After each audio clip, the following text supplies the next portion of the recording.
agradable, no tiene un olor muy agradable que digamos. Segundo, que si tú lo tienes en la mano, puedes de repente luego llevarte la mano a la boca y esto sí te puede provocar algún tipo de malestar, ¿ya?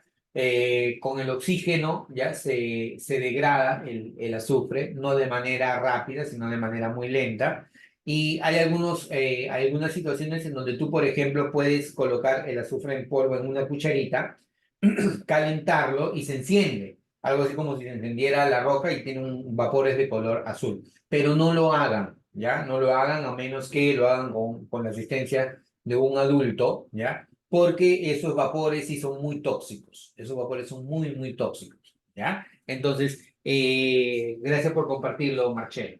Listo, entonces seguimos avanzando. Ya nuestra última sesión, pues cuando uno se divierte, la hora se pasa, pero disparadísimo. Uno no se da cuenta. La hora se pasa volando. Entonces, empecemos nuevamente, chicos. A ver, ayúdenme. Los primeros se llaman metales alcalinos. Los segundos se llaman Alcalinos terrestres. alcalinos térreos. El de acá se llama Familia del boro. familia del boro, Familia del carbono. familia del carbono, Familia del nitrógeno. familia del nitrógeno. El siguiente. Familia del oxígeno. No. Alcógeno, calcógenos o antígenos. Calcógenos o anfígenos. Claro, ahí, o sea, si seguimos la secuencia, tal vez, pero en el caso de, el oxígeno no. Son anfígenos o calcógenos. ¿Ya? Anfígenos o calcógenos. En el siguiente caso, ¿cómo se llaman? Halógenos. Halógenos. La palabra halo, ¿ya? Deriva de sal. Entonces, cuando tú hablas de halógenos, son formadores de sales. Típicamente, ¿ya? Los del grupo 7 son formadores de sales. Creo que nos habíamos quedado acá, ¿no? Flúor, cloro, bromo, yodo. El flúor y el cloro son gases, ¿ya? El bromo es líquido y el yodo es un sólido. Es más, tú recuerdas que uno de los principales compuestos del cloro es el cloruro de sodio. ¿Qué es el cloruro de sodio, chicos?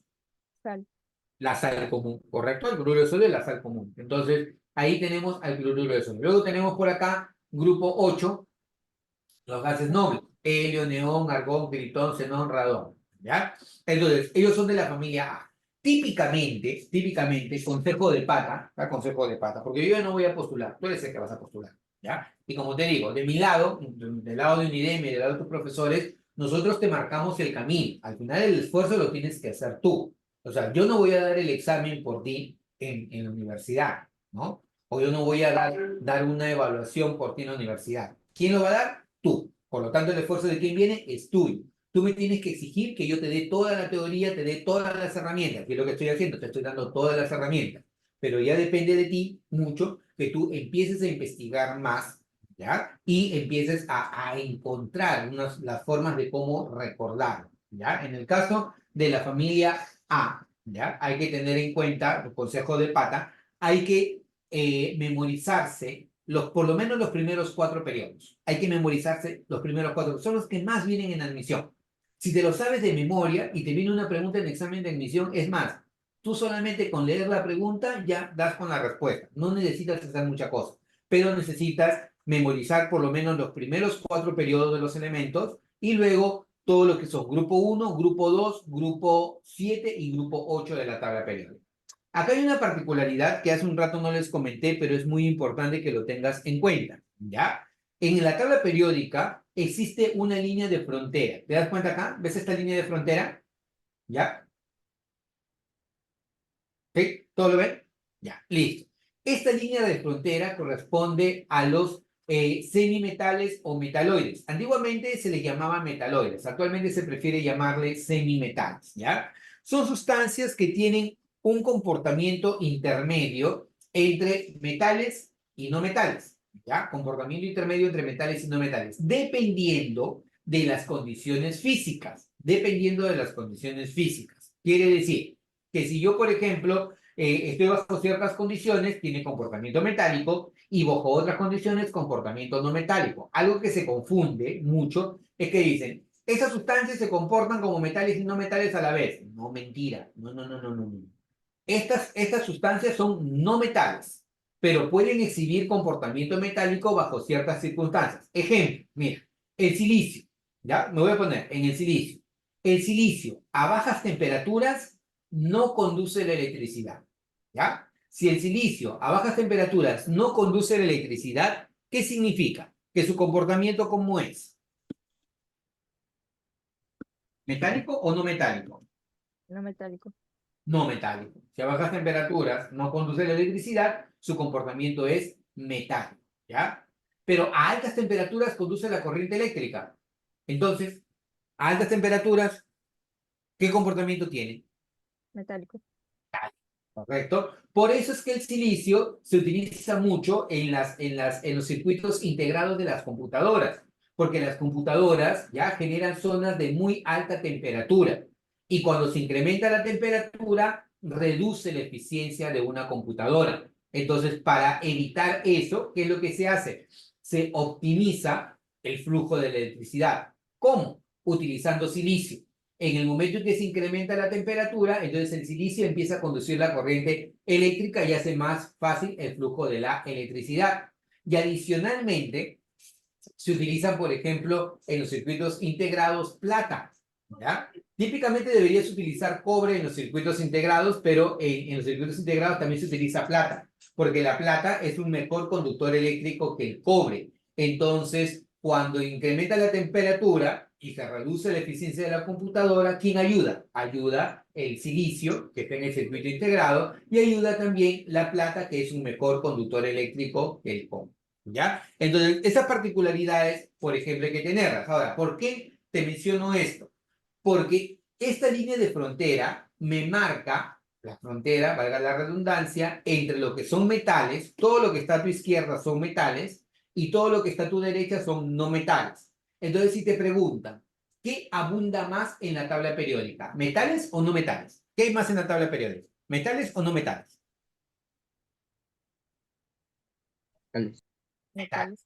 Porque todo este grupo que tienes hacia la izquierda son metales y todo este grupo que tienes hacia la derecha son no metales. El punto intermedio son los semimetales o antiguamente llamados metaloides. ¿De acuerdo? Bien. Entonces, hasta aquí ya hemos descrito al grupo de la familia A de la tabla periódica. Ellos terminan su configuración en S o en P.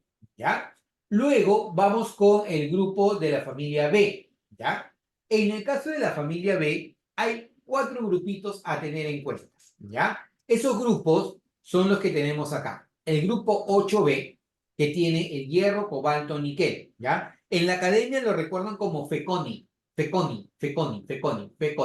hierro, cobalto, níquel. Estas sustancias son ferromagnéticas. Profe, ¿qué significa que son ferromagnéticas? Que pueden generar imanes permanentes, ¿ya? Ferromagnéticos pueden generar imanes permanentes.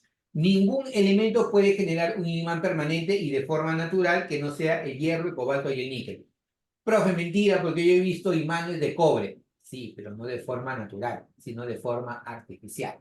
Los únicos que pueden formar imanes permanentes, y por eso se llaman ferromagnéticos, son el hierro, el cobalto y el níquel. El cobre sí es cierto. Por ahí puede ser que algún profesor te haya enseñado un experimento en donde han hecho un imán con cobre, pero justamente se llama electroimán, porque tú induces las propiedades magnéticas del cobre con la electricidad, ¿ya? Entonces, grupo 8 de la tabla periódica, ferromagnéticos, pueden hacer imanes permanentes. Grupo 1B de la tabla periódica, los 3 elementos más importantes, chicos, estos sí se lo deben saber de memoria.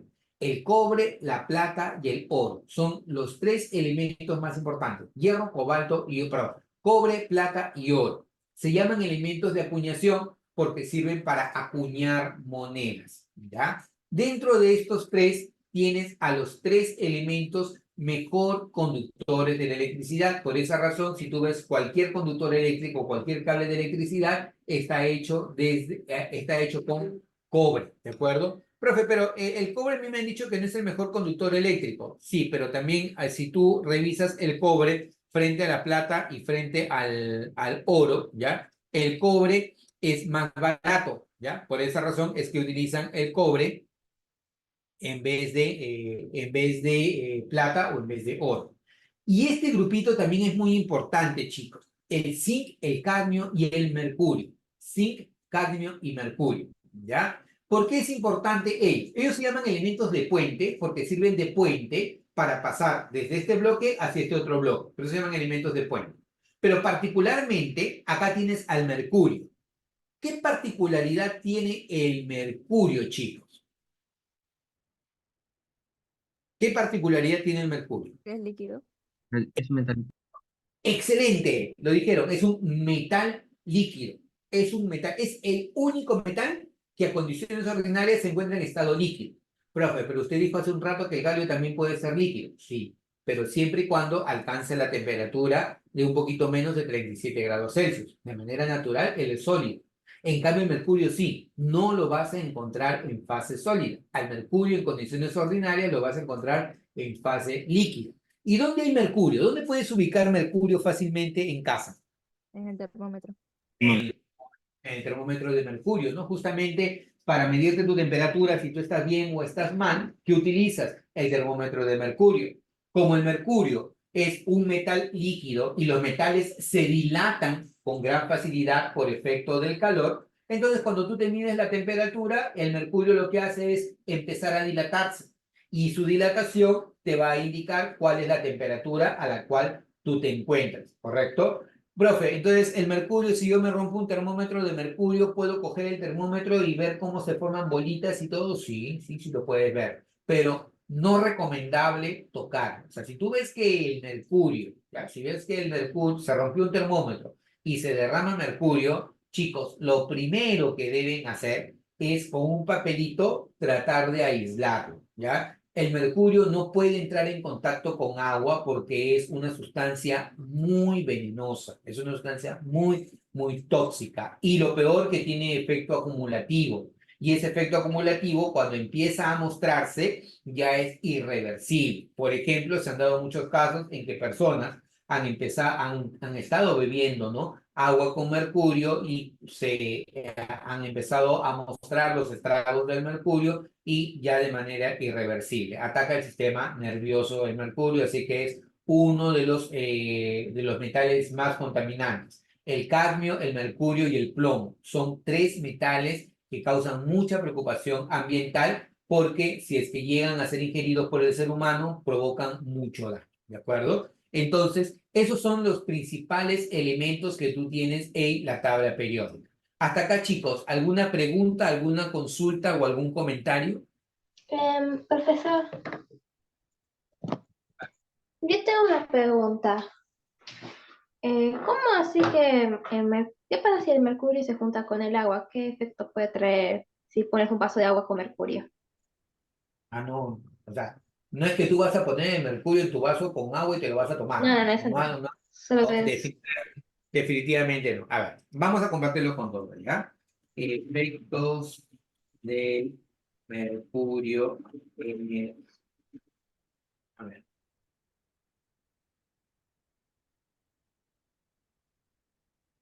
acá, mira.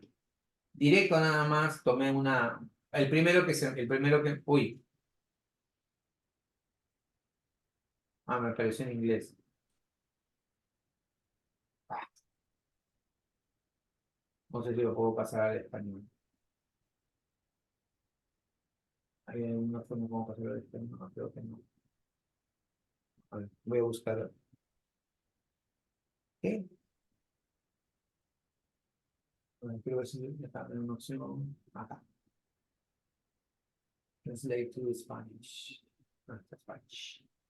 Spanish, Spanish, Spanish, Spanish. Acá está.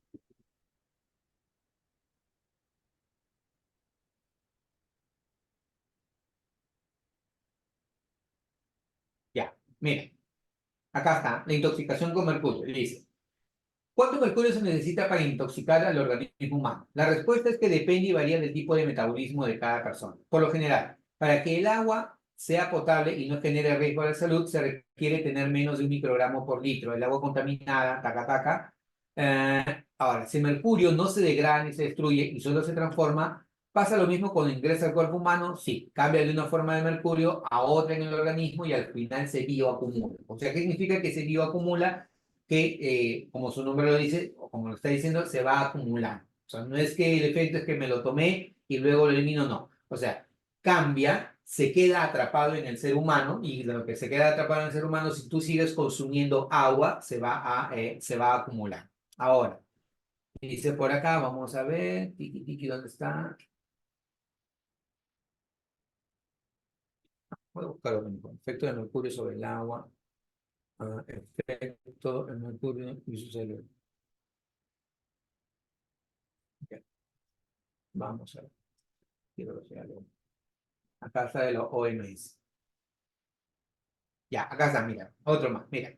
El mercurio es un elemento que está presente de forma natural en el aire, agua y suelos. La exposición al mercurio, incluso a pequeñas cantidades, puede causar graves problemas a la salud y es peligroso para el desarrollo intrauterino, o sea, el ovario, para que la chica, sobre todo cuando quieren gestar, ¿ya? Y en las primeras etapas de la vida.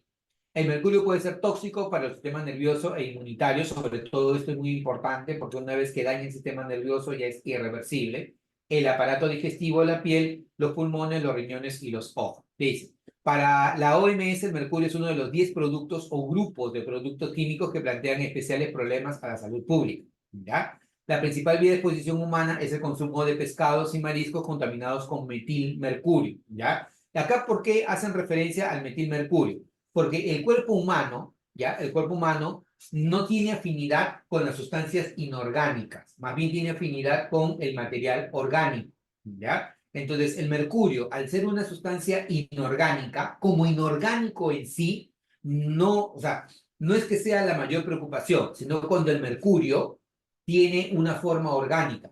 Porque cuando tiene forma orgánica ya es asimilado por el ser humano. Acuérdate, lo similar disuelve lo similar o lo similar tiene afinidad con lo similar. ¿Ya? En este caso, lo orgánico con lo orgánico, lo inorgánico con lo inorgánico. Entonces, por eso te dice, el metilmercurio, la principal vía de exposición humana es el consumo de pescado y marisco contaminado con metilmercurio, compuesto orgánico presente en estos alimentos. El metilmercurio es muy diferente al etilmercurio. Este se utiliza como conservante en algunas vacunas y no se pone en riesgo para la salud. ¿Te das cuenta? Entonces, acá te dicen que, por ejemplo, si tiene la forma de metilmercurio, sí va a ser problemático, pero si tiene la forma de etilmercurio, no genera problemas. Entonces, en exposición al mercurio, bueno, no mucho.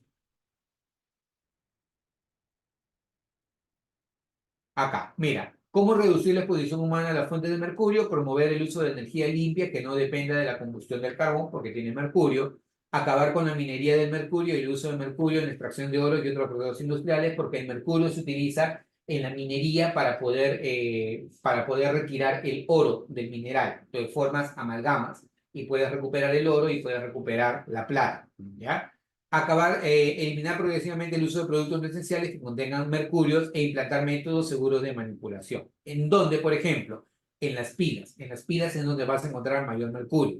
En las lámparas, por ejemplo, lo vas a encontrar en los fluorescentes. Cuando los fluorescentes ya no sirven, si tú los rompes y adentro hay vapor de mercurio. Así que si en algún momento tienes un fluorescente, ni loco ese mercurio, perdón, ese fluorescente, romperlo porque dejas escapar el mercurio.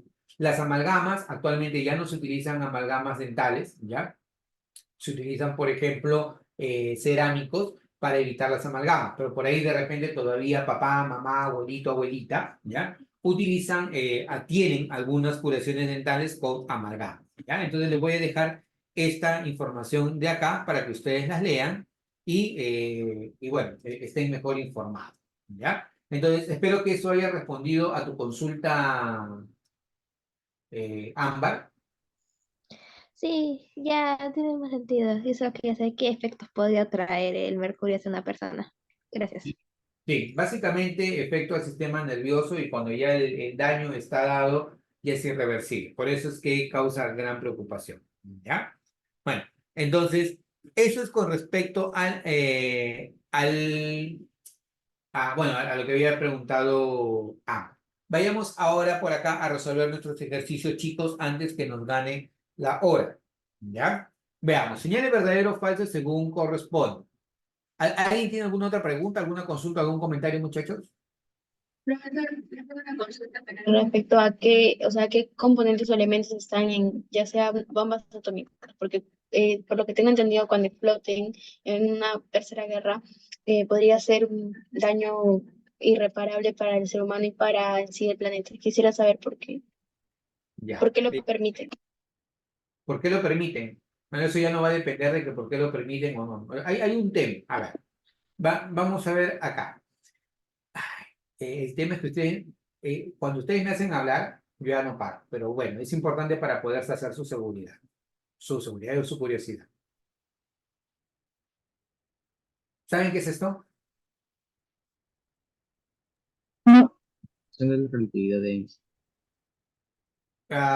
Bueno, es una ecuación que propuso Einstein, ¿ya? Que establece qué cosa, que la energía, ¿ya? La energía tiene una equivalencia de la masa multiplicada por la velocidad de la luz al cuadrado. La velocidad de la luz es un número grande. Y ese número grande elevado al cuadrado es un número recontra grande, ¿ya? Por lo tanto, si tú tienes una pequeña cantidad de masa multiplicado por este número enorme, significa que esta pequeña cantidad de masa tiene involucrada una enorme cantidad de energía. Y ese es el fundamento de las bombas atómicas. En las bombas atómicas, una pequeña cantidad de masa, típicamente de uranio 235 o típicamente de plutonio 239, esa masa la convierten en energía. Entonces, profe, tengo una pregunta. Si la masa mide cero, si entonces, la masa mide cero, no va a haber energía, ¿ya? Pero la idea es justamente que haya esa interconversión de masa en energía. O sea, una pequeñísima cantidad de masa se va a transformar en una gran cantidad de energía. Y ese es el fundamento de las bombas atómicas. Porque una bomba atómica que tenga una pequeña cantidad de masa va a liberar una enorme cantidad de energía. Y su efecto destructivo es tremendo. Lo vimos en las bombas bueno, lo sabemos históricamente de las bombas de Hiroshima, lo sabemos de las bombas de Nagasaki, ¿ya? Ahora, por qué no solamente es el problema de las bombas atómicas el hecho de que exploten? Como se libera gran cantidad de energía y la onda expansiva es muy amplia, ¿ya? Existe vamos a decirle, eh, un escenario que se llama el invierno nuclear, ¿ya? Profe, ¿qué es el invierno nuclear? Ocurre que si a alguien se le ocurre lanzar una bombita atómica, ¿ya? Esta bombita atómica va a explotar y va a liberar una enorme cantidad de material particulado hacia el ambiente, ¿ya? Entonces, si libera una gran cantidad de material particulado hacia el ambiente, además de que ese material particulado es radiactivo, ¿ya? Lo que va a ocurrir es que va a oscurecer el aire, ¿ya? Y al oscurecer el aire, ya no van a poder pasar los rayos solares, ¿ya? Y al no poder pasar los rayos solares, la Tierra empieza a enfriarse. Por eso se le llama invierno nuclear, ¿ya? Además, como el aire está contaminado con radiación, las personas van a empezar a respirar aire contaminado con radiación porque va a haber material particulado. Adicionalmente, si es que no hay ingreso de luz solar, ¿quiénes van a sufrir inmediatamente y directamente? ¿Las personas? Además de las personas. ¿Quién utiliza la luz solar? La Las naturaleza, plantas. las plantas. Las plantas para la fotosíntesis, para producir alimentos. Entonces, alucina todo lo que pasaría, ¿eh? O sea, todo el material particulado se tapa el sol, ¿ya? Entonces, además de taparse el sol y tú respirar aire con material particulado y contaminado, ¿ya? Las plantas no empiezan a recibir el sol. Entonces va a empezar a escasear el alimento porque no va a haber suficiente cantidad de radiación solar para que ellas puedan producir el alimento. Y además que empieza a bajar la temperatura. Entonces, además del efecto destructivo de la bomba atómica, se genera esto que le llaman el invierno nuclear. Y para responder tu consulta, también queridísima Karina, ¿ya? Este señor, el uranio 235, una vez que empieza a desintegrarse, va a generar radiaciones. Por ejemplo, tengo uranio 235-92 y este señor va a empezar a emitir radiaciones del tipo alfa, ¿ya? Y esto de acá va a formar un nuevo elemento que va a ser bueno, un elemento de número atómico 90 y de número de masa 231. ¿Ya? El de número atómico 90, si mal no recuerdo, creo que es el protoactinio. ¿Pueden revisar quién es el elemento de número atómico 90? Número atómico 90, el torio, perdón. Este 92, 91, 90. ¿Ya? Entonces, empieza a producir torio. Entonces, acá, además, produce el torio. Y esto de acá no es que ocurra ya mismo, sino que para que el uranio se empiece a desintegrar, tienen que pasar millones de años. Y luego el torio también sigue desintegrándose, y así sucesivamente. La cadena de destrucción es tremenda. Por esa razón es que todas las naciones del mundo se cuidan de que no exista una guerra nuclear, porque en el momento en que exista una guerra nuclear puede significar el fin de la raza humana. Particularmente, y creo que les comenté en algún momento, en Chernobyl, por ejemplo, los peces tienen un gran tamaño, ¿ya? ¿Y por qué los peces tienen un gran tamaño en Chernobyl? Porque las personas ya no lo consumen por miedo a contaminarse. Entonces, como ya no lo consumen por miedo a contaminarse, los peces han ido evolucionando y como nadie los captura, comen y han empezado a generar tamaños bastante grandes. Entonces, Ah, es uno de los criterios. eso me hizo recordar a algo, profesor, de la cadena alimenticia. O Sí. sea, si quitas a, por ejemplo, ya como el depredador ya no ataca a la presa evoluciona y eso puede alterar el ecosistema. Tal cual, tal cual. O sea, ¿por qué, por ejemplo, nosotros nos hemos vuelto más pequeñitos? Suponte pensar nada más. Dinosaurio frente a nosotros, ¿ya? ¿El dinosaurio era un ser enorme o un ser pequeño? No, Enorme, ¿no? ¿Y por qué nosotros ahora somos tan pequeñitos? ¿Se has puesto a pensar en eso? Una de las razones es porque los dinosaurios tenían mucho alimento. Y nosotros no tenemos tanto alimento. Por esa razón hemos tenido que evolucionar para poder adaptar nuestro cuerpo a la ración de alimento que tenemos. Porque si fuéramos enormes, necesitaríamos demasiado alimento y no tendríamos ese alimento disponible. Por eso es que los seres vivos también han ido evolucionando. Esa es una de las razones por las cuales son pequeños. Y es más, y tú lo puedes estudiar mucho mejor, Ámbar, porque hay muchos estudios allá en donde vives, en la selva. Los peces en la selva tienden a ser pequeñitos, no tienden a ser grandes. ¿Por qué los peces en la selva tienden a ser pequeñitos? Porque hay muy poca disponibilidad de alimentos. Y al haber muy poca disponibilidad de alimentos, ellos tienden a ser pequeños. Porque si son grandes, no tendrían el alimento suficiente y morirían. Salvo casos particulares de algunos peces que se alimentan de microorganismos. Por ejemplo, el pajauche. Ejemplo, algunos otros peces que son enormes, pero que normalmente se encuentran en el lecho de los ríos y se van alimentando de lo que encuentran también en el lecho. ¿Ya? Entonces, esa es una de las particularidades. Gabriel, creo que querías comentar algo. No, no, profesor. Ah, Rafael comenta algo. Profesor, si la masa es cero, por tanto, no hay energía. Entonces, ¿por qué la luz, siendo energía, no tiene masa? ¿Por qué la luz, siendo energía? Ah, porque es energía. Lo que tú hablas es una interconversión entre masa y energía. O sea, hay una correlación entre masa y energía. O sea, eh, o eres energía o eres masa. A lo que decía Einstein en algún momento. ¿Cómo se llama? Hay una dependencia. Déjame recordar el término exacto, pero por ejemplo, Einstein decía, la luz o la consideras como onda o la consideras como partícula, pero no la puedes considerar como onda o partícula al mismo tiempo. O sea, o es uno o es otro, pero no son los dos al mismo tiempo. Y depende del fenómeno que tú estés analizando para que tú puedas considerar uno u otro efecto. Ejemplo, se nos va la hora. Te ves frente al espejo. ¿Qué ves? mi reflejo. Tu rostro, ¿ya? ¿Cierto? ¿Sí? Te ves frente al espejo, ves tu rostro. ¿Y por qué ves tu rostro? Porque se refleja la luz. Porque se refleja. Esa es la palabra correcta. Ahí hay un fenómeno de la luz que se llama la reflexión. Y ese fenómeno solamente puede ser explicado si la luz actúa como onda. O sea, llega la luz, se refleja y tú puedes ver la imagen, ¿correcto? Fenómeno de reflexión.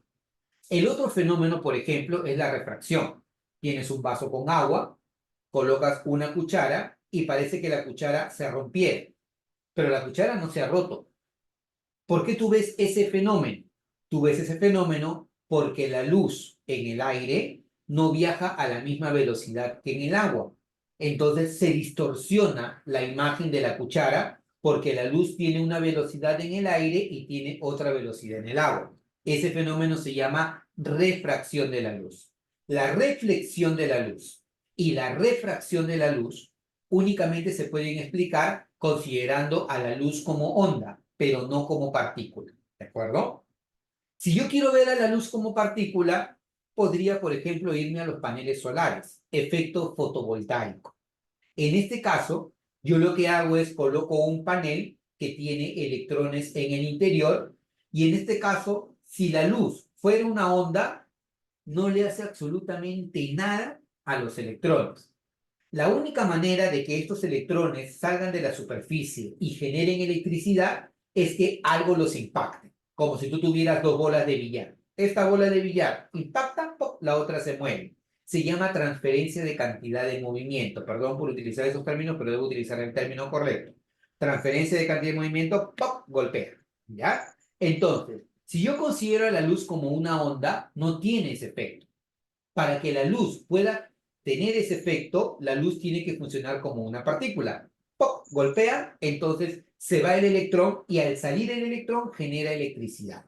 Entonces, yo a la luz la puedo considerar como onda o la puedo considerar como partícula, pero no las dos al mismo tiempo. ¿De acuerdo? Entonces, eso va a responder a tu consulta, porque tú dices, profesor, si la masa es cero, por tanto no hay energía. Entonces, ¿por qué la luz, siendo energía, no tiene masa? No es eso, sino que tú debes considerar a ese efecto como, a ese fenómeno como onda o lo puedes considerar como partícula. Y lo que tú consideras es una equivalencia onda-partícula. ¿Qué quiero decir con esto? Por ejemplo, si yo considero a un protón, Profesor, perdón por interrumpirlo, pero se nos está pasando la hora.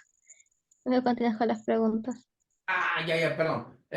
Protón, ¿ya? Termino con esto. La masa del protón, ¿ya? Si yo quiero saber cuál es la masa del protón en energía, yo voy a decir, la energía es igual a la masa por la velocidad de la luz al cuadrado.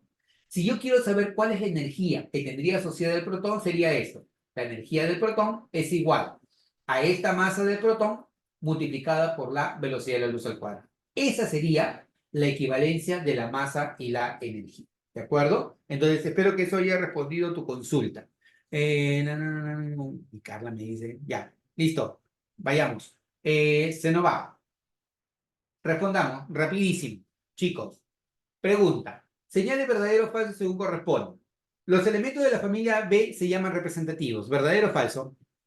Verdadero. No, los de la familia B se llaman de transición. Falso. Los elementos metálicos son más abundantes. ¿Verdadero o falso?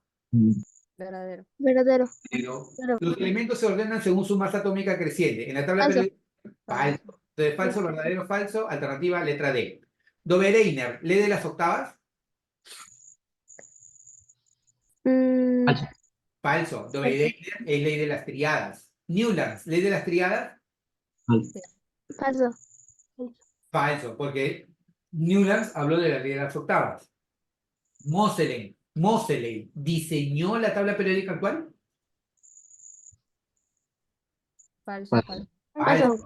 Moseley habló de la ley periódica actual, pero no diseñó la tabla periódica actual. Por lo tanto, aquí todas son falsas.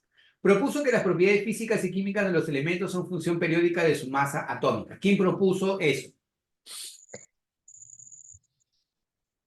Mosley. Moseley. De su masa atómica fue Mendeleev. De su número atómico fue Moseley. ¿De acuerdo? Tiki-tiki ordena los elementos en grupos según en grupos de 7 en 7 elementos, siendo el octavo químicamente similar al primer y ta. A esta ordenación se le llamamos ya. ¿Quién ordena los elementos en grupos de 7 en 7? Las octavas de Newland. las octavas de Newlands. Entonces, Newlands ordena en grupos de 7 en 7, lee las octavas, esta es tu respuesta. ¿Ya? Continuemos. Indica el periodo y el grupo al cual pertenece este elemento químico. Ya, entonces mira, tienes al elemento químico D de número atómico 27, masa 59.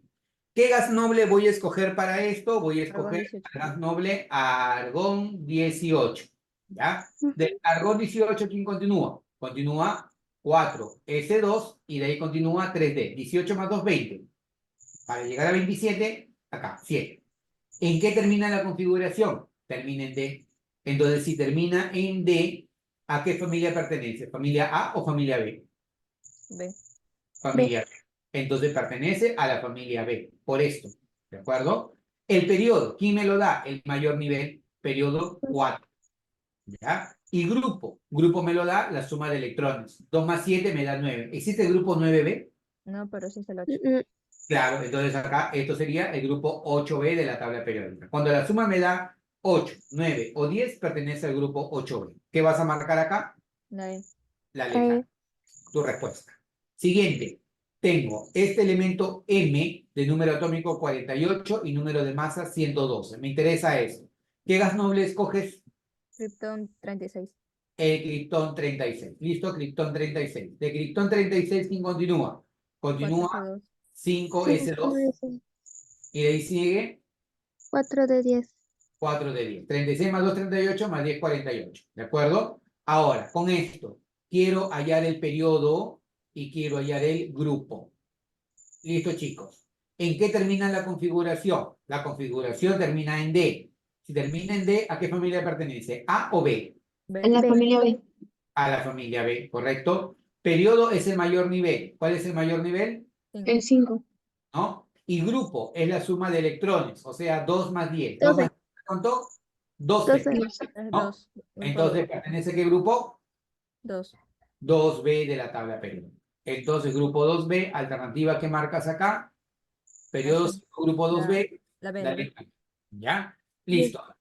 Anfígeno del tercer periodo. Ya. Si es un anfígeno, pertenece al grupo 6A. Significa que su configuración termina en NS2, NP4. Pero si es el periodo 3, entonces significa que N vale 3. Termina en 3S2, 3P4. ¿Qué gas noble escojo aquí? Neón 10, 3S2, 3P4. Número atómico, ¿cuánto me da? 10 más 2, 12 más 4, 16. ¿De acuerdo?